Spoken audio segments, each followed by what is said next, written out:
Hi there YouTube. I like to make a video at least once a week and was pondering this morning what I could possibly talk about when I heard my daughter and her friend yelling and laughing in the background. I was about to go out and ask them to keep it down because obviously I couldn't make a video while they were making so much noise, when I stopped myself considering how fortunate we are that she can live the relatively carefree life that she does.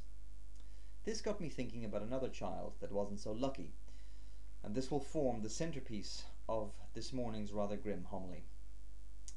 The daily headlines visited upon us by the Iraq, Afghan and Israeli-Palestinian conflicts inure us to the horrors that these headlines represent.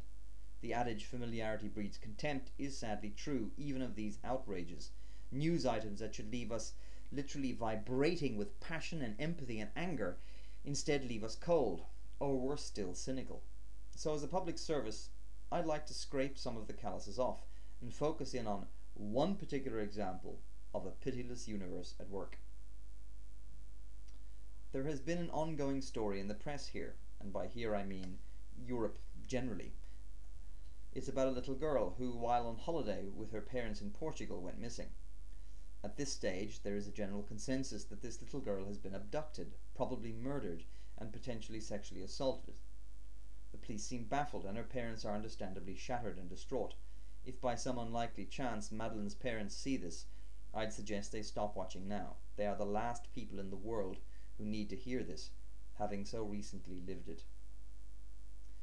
4-year-old Madeleine McCann is believed to have been taken from her bed while her parents were eating at a nearby restaurant and regularly checking on her and their 2-year-old twins Sean and Emily.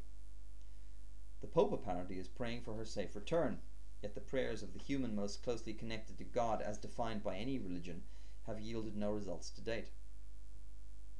So where was God while this was happening? Was he watching as this child was taken bleary-eyed and confused from her bed?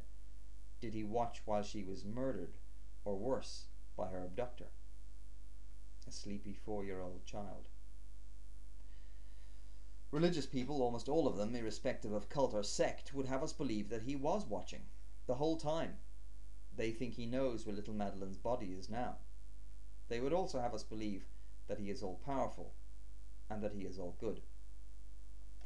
Now, I know that theologians have convoluted explanations to justify the obvious inconsistency of this, yet I'm hoping that even if you are religious, that this single heart-wrenching example of a clearly godless universe at work will give you pause for thought. I've already explained why I'm doing this, but there is a primary outcome I would like to see, a clear message I want to leave you with. We are in this together, and we are on our own. The universe is the enemy, a remorseless, pitiless, mindless force with the capacity to casually destroy us all. Sometimes it comes slowly as an epidemic, a new disease dashing lives to pieces. Sometimes quickly as an earthquake or a tsunami. And sometimes, as in this awful example, it comes creeping, wearing a human face, as a damaged, malfunctioning person. The only thing we have to protect us, the only thing that stands between us and oblivion, are our minds, our capacity to reason, to draw conclusions, and to make connections. This is the method by which we will detect and dodge the bullets being sprayed unthinkingly in all directions by a universe that doesn't care and doesn't even know it doesn't care. If we compromise our reason, we will be lost. The universe, God if you prefer, destroyed Madeleine. This is just the latest in an endless stream of bloody wake-up calls.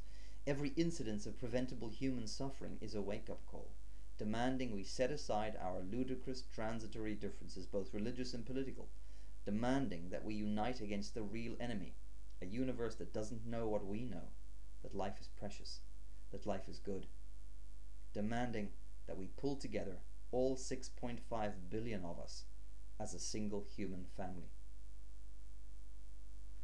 Peace. And I mean that. I really do.